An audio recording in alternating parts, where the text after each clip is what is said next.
Keith, you can just turn up the mic to hear the questions as best you can. You got mics, okay.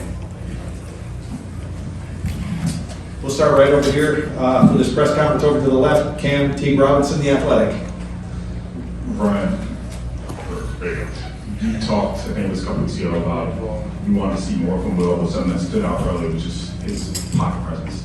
He seemed okay, he seemed good today, especially on that throw down there on the sideline. Just how have you seen his growth as he's gotten more experience in his life? Yeah, I think the pocket presence is something that was there early on. When we got to spring practice, we were able to see that. That's something that is difficult to teach. That your eyes are downfield when you're feeling the rush. It does help when you're north of 6'4", and but he stands in there. You can see that. And so I just think that over the spring, the timing is increasing. It's getting better over and over again. I think the more reps that all these guys get, the better. But it looks like, I guess, during that drive, he had some nice completions in there. I think there was a sack in there, maybe held on a little too long. And the wind was blowing pretty hard today, and so I think we underthrew a couple balls. But overall, I thought he had at least had a good comfort level for the first drive in the shoe. Bill Rabinowitz, Columbus Dispatch. And just kind of more generally, where does the quarterback competition stand that he was from? Yeah, I wouldn't say that I'm going to make any declaration right now, but we'll look at the film and see what it looks like, and then decide where to go from there. But I don't have much to say about it right now.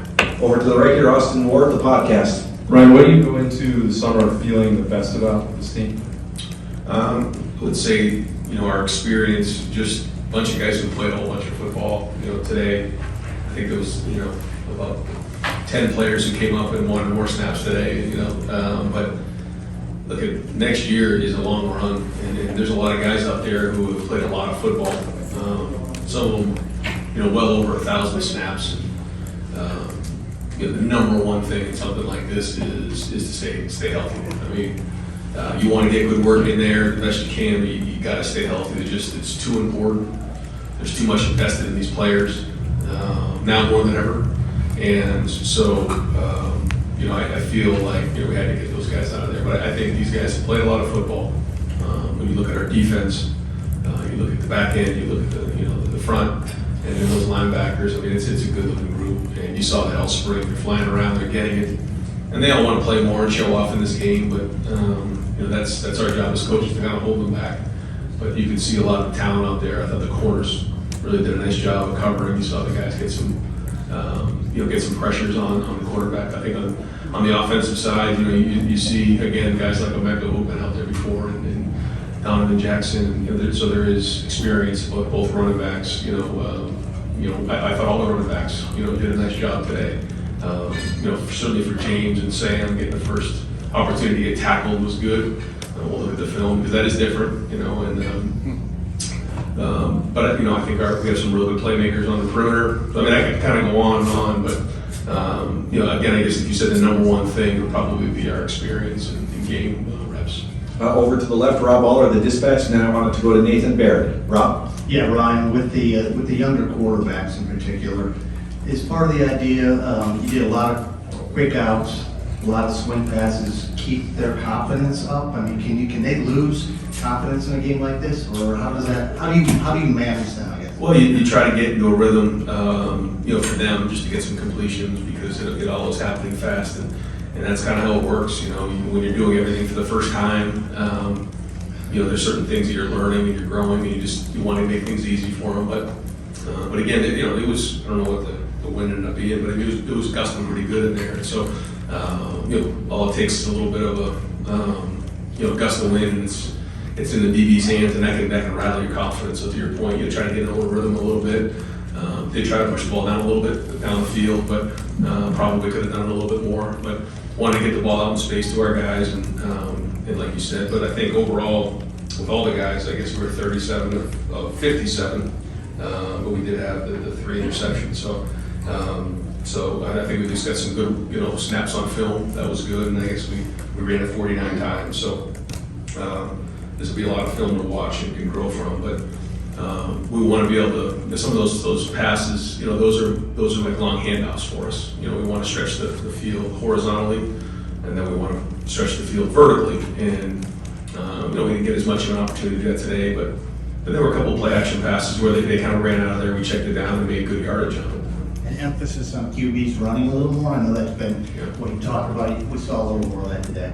And you can see, because like Air, I think had 3 carries for 25, Devin 3 for 24, and so Lincoln I think had 16 yards rushing. So when you have a quarterback who can run, it does change the numbers, as we all know. You guys have seen that over the years, and it's going to be a weapon for us this year because all of our quarterbacks are athletic enough to do that. Folks, I'm going to bring Tyleek Williams and send him into the back right now, but over to the right, Dylan Davis, Delaware Gazette. Right, on Wednesday, you said that you wanted to have at least a projection on where you were at with the right side of the offensive line coming out of spring. Do you feel like you have that projection right now? I know you still have to watch the film, but do you feel like you know what's going on there, what you think might happen? No, I don't think we're there right now. But again, like you said, kind of watch this film and then go back, evaluate the entire spring, and then kind of see where to go from there. Is it fair to say that you want Josh Fryer to play right tackle, but somebody needs to step up at left tackle to allow that to happen? Well, we know that Josh can play right tackle, and he's done that before. But we want to find the best 5. We feel like Josh is one of our best 5. But if we can figure that part of it out, that'd be great. He has played a little bit of guard, but he's also played tackle. So the goal is to find our best 5. Over to the left, Nathan Baird, Cleveland.com. To back to the quarterback running concept, obviously there's a fine line sometimes between using that as a weapon and then using it as a crutch, I guess. How are you evaluating that this spring from that group? And I guess especially, how is this defense giving you a better indication of that, just by how tight their coverage is, how much pressure they can bring? Yeah, I think that's the thing here right now is you feel like if you can stop the running game, you feel like you're doing a pretty good job. If you feel like you can pass on our DBs, you're doing a pretty good job. If you feel like you can cover some of our receivers, you're doing a good job. So this is back and forth on a daily basis, and it's great competition.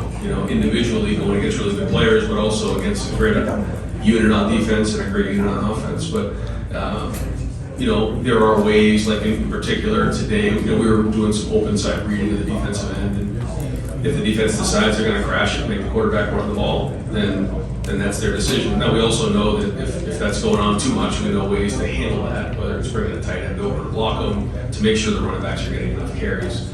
So it just depends on the design of the play. And today, that's what happened, but we have ways to adjust that based on our going to a game plan. Over here, Tim May, the Tim May podcast. Just a couple, 2 quickies. Ryan, was it now tradition that a Griffin will score the last touchdown? I guess so. That was pretty wild. But number 2, you talked about a second ago. I think the depth maybe at cornerback is a little bit overlooked. Calvin Simpson-Hunt, for example, stepped up today. What have you seen of him in particular this spring? Because he was highly rated coming in, and et cetera. Good player. Like you said, highly rated, but good player. He's growing every day. He came in the summer, so this is his first full spring.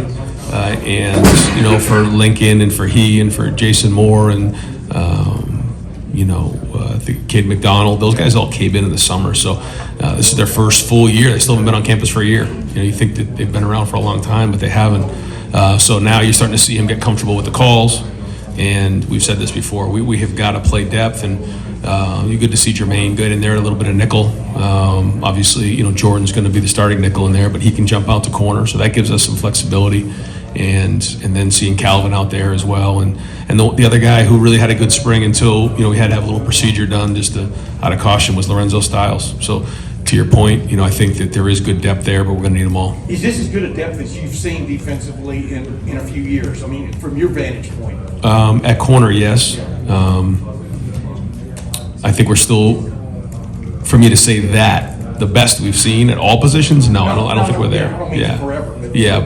But at corner and, maybe at a couple other positions, and then some other positions we got to solidify a little better.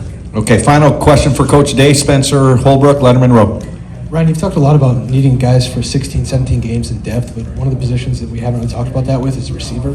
Do you feel like you guys have the receiver depth that you need right now? And can those guys, those top 4 or 5, play all 16, or do you need guys, younger guys, or veterans who haven't really contributed to step up? Yeah, I think it's a legitimate question. I think when you have Mecca and Carnell, and then Jaden Ballard, Jeremiah, and then you get into Bryson Rogers, who has done some really good things this spring. I know he had a couple tough plays today, but we think he can really help us next year.